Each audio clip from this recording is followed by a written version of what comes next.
ایرو مسعود بارزانی شوردار جوات آسایش هرم کردستان پیشوازی جیانا هایواسکووا بالیوز یکیتی اروپای جبو عراق و شاندکا پیرا کرد.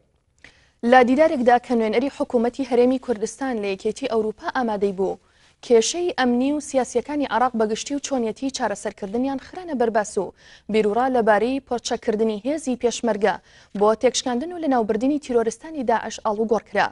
پێیوەست بەو بابەتەوە مەسرور بارزانی ڕایگەیان پێویستە لە ئاستی جیاوازەوە لە کێشەکان بڕواندرێ و ڕایگەیان بە بێبوونی هێزێکی کاریگەر لەسەر زەوی ناتوانرێت دوژمن بە تەواوی تێک بشکێنرێ کە ئێستا ئەو هێزە کاریگەرە پێشمەرگەیە و تاکە هێز بووە کە بۆ یەکەم جار توانی لەسەر زەوی داعش تێک بشکێنێ.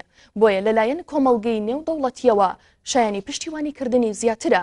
ڕاوشکاری ئەنجومەنی ئاسایشی هەرێمی کوردستان ڕایگەیان پێدانی کاتی زیاتر بە داعش دۆخەکە ئاڵۆزتر دەکا و کێشەکان قوڵتر دەکاتەوە. بوونی ئەو ژمارە زۆرەی پەنابەران لە هەرێمی کوردستان و ڕێکارەکانی گەڕانەوەیان بۆ ناوچەکانی خۆیان دوای ڕزگارکردنیان لە تیرۆریستانی داعش تەوەرێکی تری دیدارەکە بوو.